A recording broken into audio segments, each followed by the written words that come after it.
আল্লাহ তাআলার কাছে কই না, আমার তো আল্লাহ তাআলার কাছে যাওয়া উচিত। অথচ আল্লাহ তাআলা কত মায়া করে, মহব্বত করে বান্দারে কয়, বান্দা তোর কোনো গুনাহ আছে কি? আল্লাহু আকবার। উচিত ছিল আল্লাহকে গুনাহ করেছি, আসমানের নিচে মা তাহতানি সামাই ফাওকাল আরদ, আসমানের নিচে জমিনের উপরে আমার চাইতে বড় আসারের দিকে আরেকজন নাই, আমার চাইতে বড় খুনি সন্ত্রাস আরেকজন নাই, আমার চাইতে বড় বেনামাজি আরেকজন নাই, আমার চাইতে বড় সুদখোর আর ঘুষখোর মহল্লার মধ্যে নাই, আমার চাইতে বড় জিনাখোর মহল্লার মধ্যে নাই। ও আল্লাহ, আমি আসমানের নিচে জমিনের উপরে নাফরমান শয়তানের দ্বারা দুনিয়ার জমিনে যত গুনাহ সংঘটিত হয়েছে, তোমার এই নাফরমান কোন গুনাহ বাদ দেই না, সব গুনাহ আমি করেছি। আর মনে হচ্ছে আসমানের নিচে জমিনের উপরে আমার চাইতে বড় গুনাহগার আর একজন নাই। আল্লাহ তুমি আমারে মাফ করো, তুমি আমারে মাফ করো। আমার পক্ষ থেকে আল্লাহ তাআলার কাছে আগে দরখাস্ত করা যাওয়া উচিত ছিল, কিন্তু আল্লাহ তাআলা বান্দাকে মহব্বত করে আলা বিল মুস্তাকবিরিন ফাগফিরাল্লাহ। এ বান্দা, এমন কোন রাসূলি মহল্লার মধ্যে, এমন কোন গুনাহগার রাসূলি মহল্লার মধ্যে, এই ঘরের মধ্যে এমন কোন গুনাহগার রাসূলি, এই দেশের মধ্যে এমন কোন গুনাহগার রাসূলি, অথচ উচিত ছিল আমাকে আল্লাহ তাআলার কাছে আগে বলে, আল্লাহ আমার যত গুনাহ সব আমার দ্বারাই হয়েছে আল্লাহ। এজন্যই তো হযরত আবু বকর রাদিয়াল্লাহু তাআলা আনহু আফসোস রাখে করে বলে, হায় হায় হায় হায়, আমি যদি ঘাস হইতাম, গরু ছাগল আমার খাইয়া ফেলতাম, আমার কোনো হিসাব নিকাশ লাগতো না। আমি যদি গাছপালা তরুলতা হতাম, আমার কোনো কিছু হতো না। আমি রব্বে কারীমের কাছে জবাবদিহিতা করা লাগতো না, জানো আমার খাইয়া ফেলতাম, আমার এখানেই শেষ।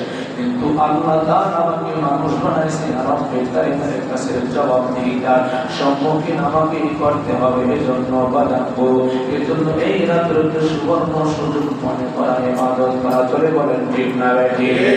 এজন্য এই রাতের মধ্যে কিছু গুনাহ হয়, দিনের মধ্যে কিছু গুনাহ হয়। এবার জানবে এই দিনের মধ্যে এরকম হালুয়া রুটি বাটা, গোশত রুটি খাওয়া সম্পূর্ণরূপে বেদাত এবং গুনাহের কাজ। আজকের দিনে রুটি বাটা, হালুয়া রুটি খাওয়া, ভেন্ডি খাওয়া, এই দিবসকে উদযাপন করার জন্য সম্পূর্ণরূপে বেদাত এবং গুনাহ, এটা রসুমে পরিণত হয়েছে।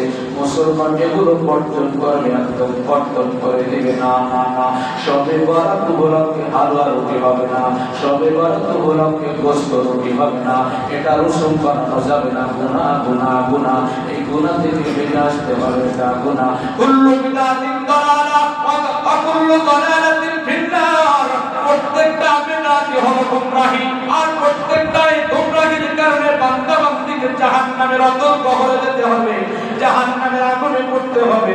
এজন্য বাজার ওই বেদাত করা যাবে না, এজন্য নেকামল করতে হবে, নেকামল। আর এরকম ভাবে আতশবাজি ঢোকানো যাবে না, আতশবাজি তারাবাতি জ্বালানো যাবে না, এবং ফোটানো যাবে না, মরিচবাতি জ্বালানো যাবে না।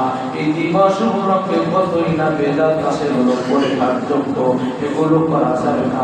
এবার আতশবাজি ফোটায়, কম ফোটায়, পটকা ফোটায়, এগুলো কেন করেন? হুজুর আমি করি না, আমার ছেলে করে। আপনার ছেলেকে আজকে কেনার জন্য কেন আপনি 100 টাকা দিলেন? আপনার ছেলে তারাবাতি কেনার জন্য কেন 50 টাকা দিলেন? আপনি সমর্থন করেছেন, আপনি নীরব ভূমিকা পালন করেছেন। আপনি আজকে 100 টাকা দিলেন, আপনি আজকে 200 টাকা দিলেন, আজকে আপনি 50 টাকা দিলেন এগুলো কেনার জন্য।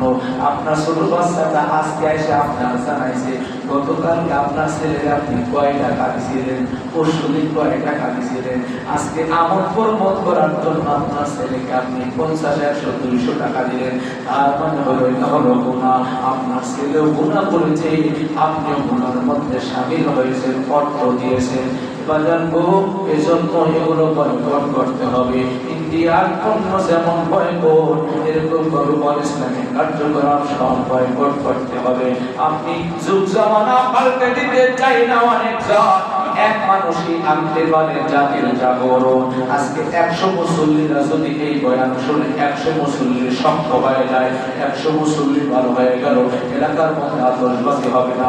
আপনি আরো 100 জনকে দাওয়াত দিয়ে তার 200 মানুষ ভালো